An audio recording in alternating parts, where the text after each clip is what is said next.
الحمد لله نحمده ونستعينه ونستغفره ونؤمن به ونتوكل عليه ونعوذ بالله من شرور أنفسنا ومن سيئات أعمالنا من يهده الله فلا مضل له ومن يضلله فلا هادي له وأشهد أن لا إله إلا الله وحده لا شريك له وأشهد أن محمدا عبده ورسوله أرسله بالحق بشيرا ونذيرا وداعيا إلى الله بإذنه وسراجا منيرا أما بعد فأعوذ بالله من الشيطان الرجيم بسم الله الرحمن الرحيم ولكل أمة جعلنا منسكا ليذكروا اسم الله على ما رزقهم من بهيمة الأنعام وإلهكم إله واحد رب اشرح لي صدري ويسر لي أمري واحلل عقدة من لساني يفقهوا قولي سبحانك لا علم لنا إلا ما علمتنا إنك أنت العليم الحكيم. قابل احترام بزرگوں، عزیز بھائیوں اور محترم حاضرین، اللہ تعالیٰ کا بے انتہا شکر و احسان ہے کہ اس نے ہمیں یہ عید الاضحیٰ کا دن عنایت فرمایا اور اس دن کی خوشیاں منانے کی ہمیں توفیق بخشی اور اس پر اس کا شکر ادا کرنے کے لیے یہاں عیدگاہ میں جمع ہونے کی توفیق بھی دی. بھائیوں اور بزرگوں، اسلام میں صرف دو تہوار ہیں، دو عیدیں ہیں. ایک عید الفطر کی عید ہے، وہ تہوار ہے جو ہم نے رمضان کے فوراً بعد شوال کی پہلی تاریخ کو اللہ تعالیٰ کے احکام کی اطاعت کے شکریہ پر بجا لائی، جسے ہم عید الفطر کہتے ہیں. یعنی وہ عید جو روزہ ختم کرنے کے بعد کی جاتی ہے. اور دوسری عید یہ عید ہے جسے عید الاضحیٰ کہا جاتا ہے. اردو میں قربانی کی عید کہتے ہیں، یا عید قربان کہتے ہیں، یا بقر عید کہتے ہیں. تو یہ مختلف نام اس عید کے ہمارے اندر پائے جاتے ہیں.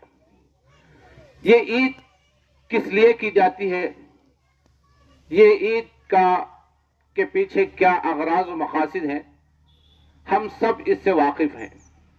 سارے مسلمان بلکہ بچے بچے کو یہ بات معلوم ہے کہ یہ عید قربانی کی عید ہے. یہ عید کی قربانی کس سے تعلق رکھتی ہے، اس سے بھی ہم واقف ہیں، اس کو بھی ہم جانتے ہیں. معلوم ہے ہمیں کہ وہ حضرت ابراہیم علیہ السلام کی قربانی جو انہوں نے پوری زندگی اللہ تعالیٰ کی محبت کے لیے دی، وہ ادا اللہ تعالیٰ کو اتنی محبوب اور پسند آئی کہ اللہ تعالیٰ نے رہتی دنیا تک کے لیے اس عید قربان کو، اس قربانی کو جاری کیا. وَفَدَيْنَاهُ بِذِبْحٍ عَظِيمٍ وَتَرَكْنَا عَلَيْهِ فِي الْآخِرِينَ. تو ہم حضرت ابراہیم علیہ السلام کی پوری زندگی کو جانتے ہیں، مانتے ہیں، اور ہمیں معلوم ہے کہ آخری قربانی حضرت ابراہیم علیہ السلام نے وہ انتہائی محبوب ترین چیز جس پر کسی طرح کی کوئی کھروچ آنا کوئی باپ پسند نہیں کرتا.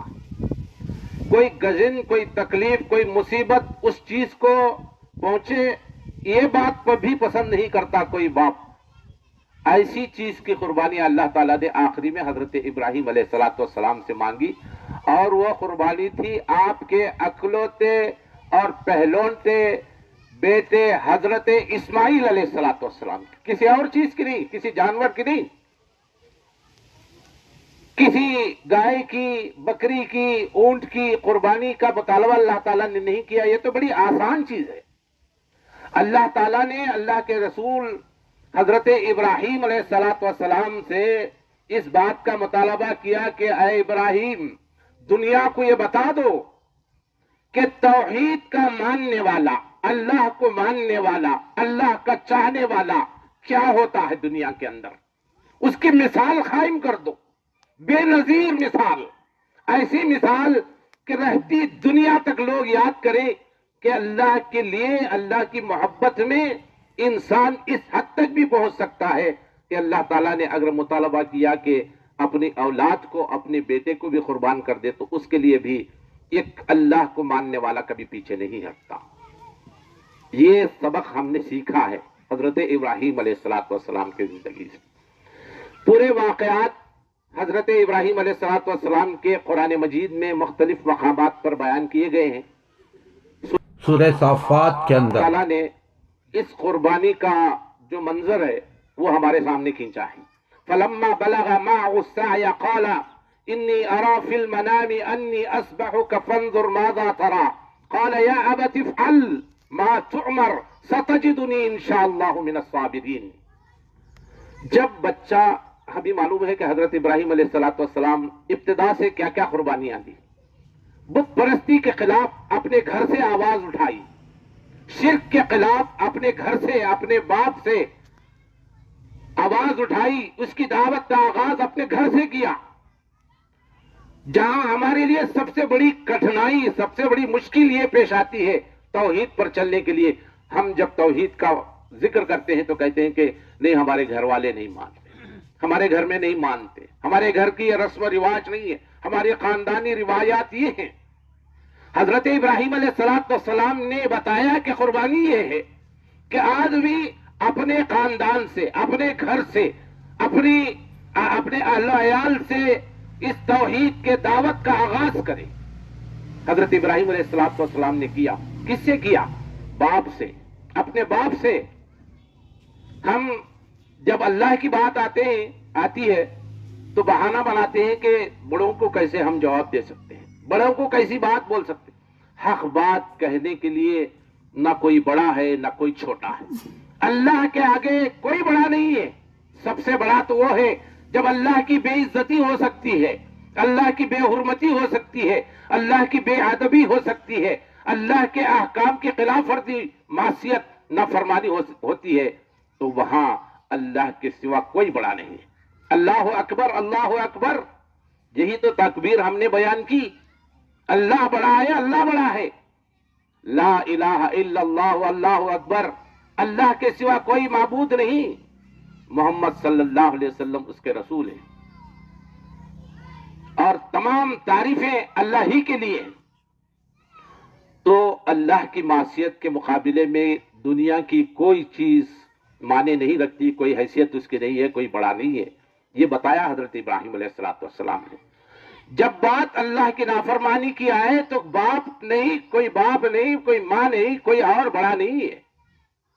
وہاں آپ اچھے طریقے سے محبت سے پیار سے ان کو بات بتلائیں جس طرح حضرت ابراہیم علیہ السلام نے بتلائی. کیا کہ یا ابت لما تعبد, اے میرے ابا جان کس چیز کی آپ عبادت کر رہے ہیں؟ ما لا يسمع ولا ينظر, جو نہیں سن سکتے نہ دیکھ سکتے. تو ان چیزوں کی عبادت کے خلاف, بتوں کے خلاف, ان مورتیوں کے خلاف جس کو انسان اپنے ہاتھ سے تراشتا ہے, اپنے ہاتھ سے بناتا ہے. ہم سب دیکھتے ہیں کہ یہ پتھر, یہ شجر, یہ حجر, یہ آسمان, یہ زمین, یہ سب چیزیں اللہ تعالیٰ کی مخلوق ہیں, اور کوئی کسی چیز کو نقصان پہنچانے کی طاقت ان کے اندر نہیں ہے. تو حضرت ابراہیم علیہ السلام نے وہاں سے آغاز کیا. باپ نے کہا اگر تو نے ہمارے معبودوں کی, ہمارے بتوں کے خلاف بات کہی, لأقتلنک, یا تو تجھے قتل کر دوں گا یا جلا ڈالوں گا. یہ دھمکی دی. حضرت ابراہیم علیہ السلام کے باپ نے پرواہ نہیں کی. حضرت ابراہیم علیہ السلام نے پھر اپنے قوم سے مخاطب ہوئے, ان کو کہا یہ کیسے بت ہیں؟ بات سمجھ میں نہیں آئی تو مندر کے اندر گھس گئے, بتوں کو پاش پاش کر دیا, اور دلیل کے طور پر اس بڑے بت کو باقی رکھا تاکہ ان کا مسکت جواب دے سکے. یہ قربانی تھی. پھر بات یہاں تک پہنچی کہ پوری قوم آپ کی دشمن ہو گئی. سلطنت وقت کی حکمران, وقت کا بادشاہ آپ کا مخالف ہو گیا, نمرود. اس نے کہا اس کا کیا علاج ہے؟ کہا کہ اس کا علاج تو یہ ہے یا تو اس کو قتل کر ڈالا جائے یا اسے زندہ جلا ڈالا جائے. پھر وہ الاؤ تیار کیا گیا, پھر اس پہ ڈالا گیا, وہ پوری باتیں ہم کو معلوم ہیں، ایسا نہیں ہے کہ نہیں معلوم ہے۔ پھر اللہ تعالیٰ نے اپنے چاہنے والوں کو کس طرح مدد کرتا ہے، بچاتا ہے، اللہ تعالیٰ نے خود کہا۔ ہم نے کہا قال یا نار کونی بردم وسلاما علی ابراہیم۔ جس چیز میں نقصان پہنچانے کی صفت پائی جاتی ہے، جس نے اس کا حکم دیا ہے، اسی کا یہ حکم تھا کہ جس آگ کا کام جلانا ہے وہ آپ جلانے کا کام نہیں کرے گی، بلکہ ابراہیم کے لیے گلے گلزار بن جائے گی۔ صرف ٹھنڈی نہیں، انسان زیادہ ٹھنڈی بھی برداشت نہیں کرتا، بلکہ کہا گلزار بن جائے، سکون کا ذریعہ بن جائے۔ انسان پھولوں کی سیج میں جس طرح رہتا ہے اس طرح اسے خوشی محسوس ہو۔ حضرت ابراہیم علیہ السلام بے خطر اس آگ میں کود پڑے، لیکن موت اور حیات کا اختیار اللہ کے ہاتھ میں ہے۔ حضرت ابراہیم علیہ السلام کو پتا تھا، اور ہر توحید پرست کو یہ معلوم ہونا چاہیے کہ سارے اختیار اللہ تعالیٰ کے ہاتھ میں۔ درخت کا ایک پتا بھی ہل نہیں سکتا جب اللہ تعالیٰ کا حکم نہ ہو، اللہ تعالیٰ کی مرضی اور منشا نہ ہو۔ یہی توحید ہے، اسی توحید کے لیے حضرت ابراہیم علیہ السلام نے یہ ساری قربانیاں دی۔ پھر آپ کو جلاوطن ہونا پڑا، جلاوطن کر دیا گیا، ہجرت کرنا پڑا، نکل گئے، کوئی پرواہ نہیں کی، یہ نہیں دیکھا کہ میرے پاس کتنا پیسہ ہے، کتنی دولت ہے، کیسی زندگی گزار سکتا ہوں۔ بھروسہ اللہ پر تھا، ایمان اللہ پر تھا۔ جس نے پیدا کیا رزق کا انتظام وہی کرتا ہے۔ انسان کو وہ رزق مل کر رہے گا جو اس کے مقدر میں ہے، اور انسان کو پوری انسان الٹا ہو جائے، جو چیز اس کے مقدر میں نہیں ہے وہ اسے کبھی نہیں مل سکتی۔ تو یہ معلوم تھا حضرت ابراہیم علیہ السلام کو، تو اپنے گھر بار کو، خاندان کو، وطن کو، ملک کو چھوڑنے کی قربانی دی۔ پھر حضرت ابراہیم علیہ السلام بہت دعا کرتے تھے اللہ تعالیٰ سے، کوئی اولاد نہیں تھی۔ 90 سال کی عمر میں تقریباً اللہ تعالیٰ نے بڑی دعاؤں، عارضوں، تمناؤں، خواہشوں اور طلبوں کے بعد اللہ تعالیٰ نے حضرت ابراہیم علیہ السلام کو پہلا بیٹا حضرت اسماعیل علیہ السلام کی شکل میں دیا، 90 سال کی عمر میں۔ آپ اندازہ کر سکتے ہیں کہ 90 سال کی عمر میں جس کو بیٹا نصیب ہو، اور وہ بھی صالح اور نیک بیٹے کی دعا کی تھی حضرت ابراہیم علیہ السلام نے، تاکہ آپ کے جس مشن کو آپ چلا رہے ہیں وہ باقی رکھ سکے، یہ مقصد تھا ان کا۔ بار بار اللہ تعالیٰ سے دعا کرتے تھے، رب ہب لی من الصالحین۔ ہم ہوتے تو صرف دعا کرتے ہیں اللہ بیٹا دے دے، بیٹا دے دے، اولاد دے دے، اولاد دے دے۔ ہمارے اولاد چاہنے کا مقصد کیا ہوتا ہے؟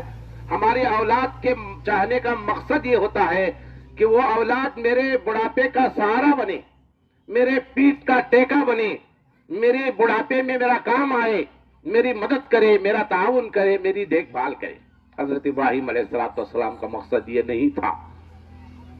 اسی قربانی میں اسی چیز کو بتایا گیا ہے، پیش کیا گیا ہے کہ حضرت ابراہیم علیہ السلام نے اس خواہشوں کے بعد جب اللہ تعالیٰ نے آپ کو اولاد عطا کی، بچہ چیرخوار بچہ، دودھ پینے کا بچہ، اللہ تعالیٰ نے حکم دیا اس بچے کو اور اس کی ماں کو لے جا کر ایک ایسی جگہ میں جسے بکہ کہا جاتا ہے، مکہ کہا جاتا ہے، وہ مکہ اور بکہ ایسے جگہ پر موجود ہے جہاں نہ پانی ہے، نہ چارہ ہے، نہ کھانا ہے، نہ انسان کی زندگی گزارنے کے کوئی وسائل اور ذرائع وہاں موجود ہے۔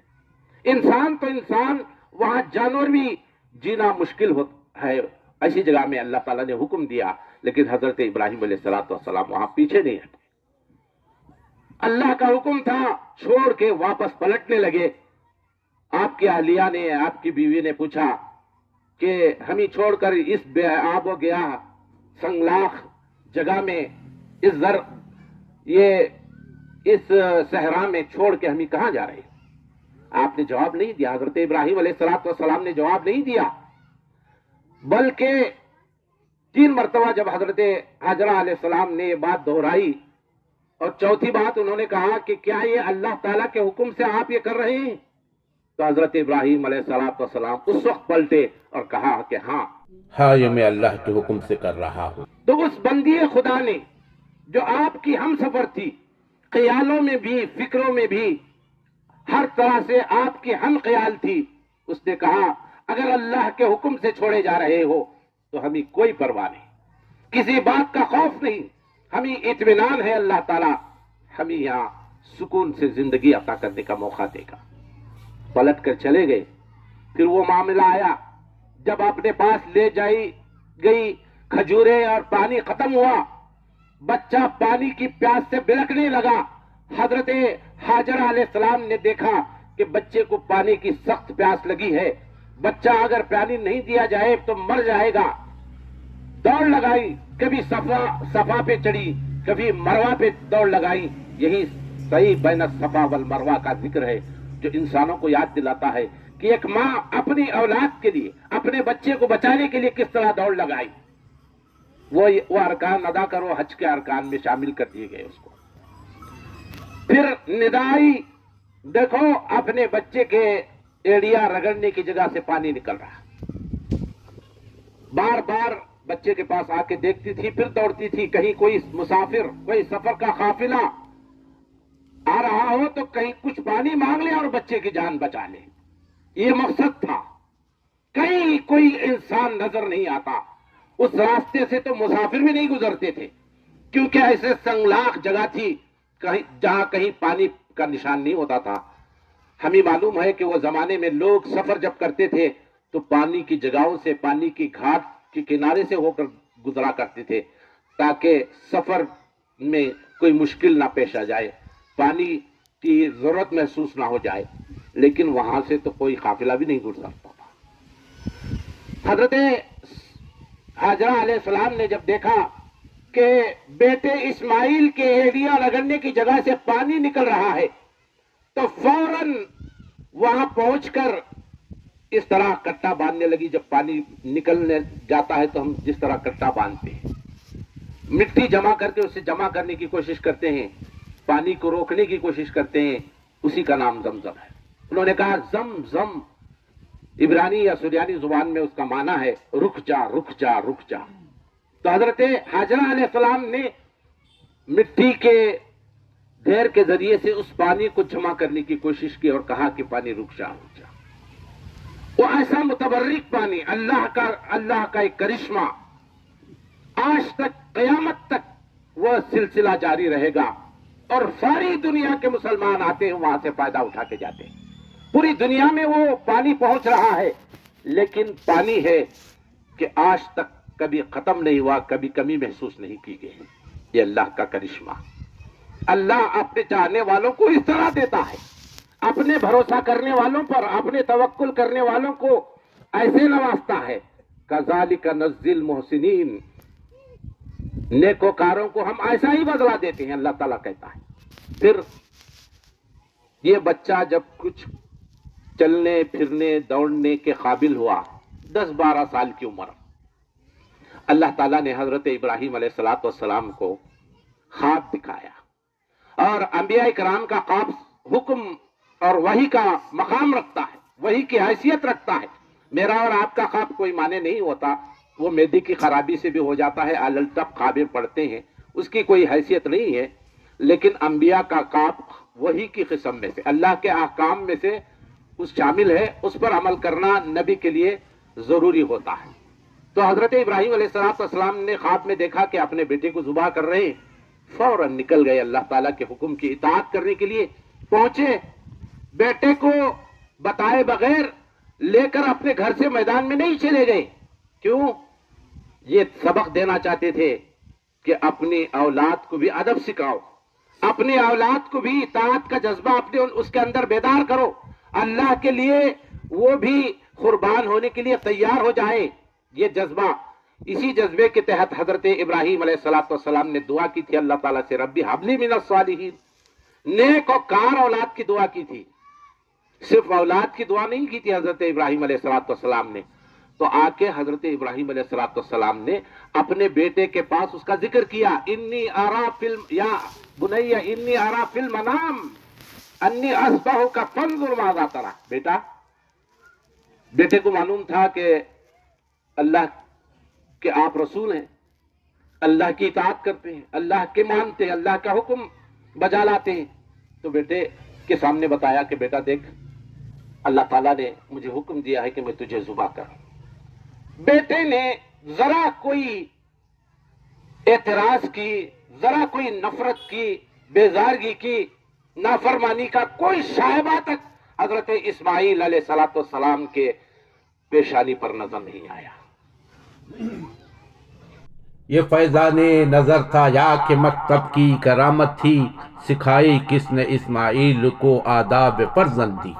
حضرت اسماعیل علیہ الصلوۃ والسلام کو نے جواب دیا کہ یا ابت افعل ما تؤمر ستجدنی انشاءاللہ من الصابرین. اے ابا جان، اللہ نے جو حکم آپ کو دیا ہے آپ اس کو کر گزریے، آپ مجھے صبر کرنے والوں میں سے پائیں گے، صابرین میں سے پائیں گے. ایسا نہیں ہے کہ میں آپ کی بات کو، اللہ کی بات کو ٹھکرا کر جانے والا، بے صبرہ بن کر اپنے زبان سے ایسی حرکتیں، اپنے ذریعے سے کوئی ایسی حرکت کرنے والا ہوں جو اللہ کو اور آپ کو ناراض کرنے والا ہوں. ایسا نہیں پائیں گے آپ، مجھے صبر کرنے والوں میں سے پائیں گے. یہ جواب تھا حضرت اسماعیل علیہ الصلوۃ والسلام کا. پھر حضرت اسماعیل علیہ الصلوۃ والسلام کو لے کر حضرت ابراہیم علیہ الصلوۃ والسلام، کچھ گھر وہاں بن گئے تھے، اس کے بعد جرہم کا قبیلہ آ کے وہاں بس گیا تھا. تو حضرت ابراہیم علیہ الصلوۃ والسلام چاہتے تھے کہ ساری دنیا سے اوجھل ہو کے دور کہیں جا کے حضرت اسماعیل علیہ السلام کو ذبح کر دے. تو مینا کے مقام پہ پہنچے، اور حاجی آج بھی مینا کے مقام پہ جا کے قربانیاں پیش کرتے ہیں. یہ اسی قربانی کی یاد ہے. حضرت ابراہیم علیہ الصلوۃ والسلام لے گئے، اپنی آنکھوں پر پٹی باندھ لی. کیوں باندھ لی؟ پٹی اس لیے باندھ لی کہ بچے کی محبت بھی آڑے نہ آئے، محبت امن نہ آئے، اور پھر کہیں ایسا نہ ہو کہ بیٹا بھی کچھ ایسی اپنی قربانی پیش کرنے کے لیے کوئی ہچکچاہٹ پیدا ہو جائے. بہرحال حضرت ابراہیم علیہ الصلوۃ والسلام نے اپنی آنکھوں پر پٹی باندھ لی اور منہ کے بل حضرت اسماعیل علیہ الصلوۃ والسلام کو لٹا دیا، اور پھر اللہ کے حکم سے اس پر چھری چلانے کا کام کیا. یہ ایسا وقت تھا، ساری دنیا، ساری کائنات ساکت تھی، اس منظر کو دیکھنے پر بےتاب تھی کہ آج وقت ہے کہ باپ اپنے لاڈلے، اپنے چہیتے بیٹے کو قربان کرنے کے لیے جا رہا ہے اللہ کے حکم سے. یہ دنیا دیکھنے والی تھی. اس وقت آسمان نے دیکھا، کائنات نے دیکھا منظر، یہ کائنات نے پیش کیا کہ ایک باپ اپنے اکلوتے لاڈلے پیارے سے جگر گوشے کو اپنے ہی ہاتھ سے اللہ کے حکم پر قربان کرنے کے لیے جا رہا ہے. حضرت ابراہیم علیہ الصلوۃ والسلام نے حضرت اسماعیل علیہ السلام کو اوندھا لٹا کر اس پر چھری چلائی، لیکن چھری ہے کہ چلتی نہیں ہے. دوبارہ چلائی، چل نہیں رہی ہے، کٹ نہیں رہا ہے. سوچا کہ شاید یہ چھری، یہ چاقو منڈ ہو گئی ہے، کاٹ نہیں رہی ہے. پتھر پر اسے گھسا، تیز کیا اس کو. پھر حضرت اسماعیل علیہ الصلوۃ والسلام کے گلے پر چلایا، لیکن اس وقت بھی حضرت اسماعیل علیہ الصلوۃ والسلام کا گلا نہیں کٹا.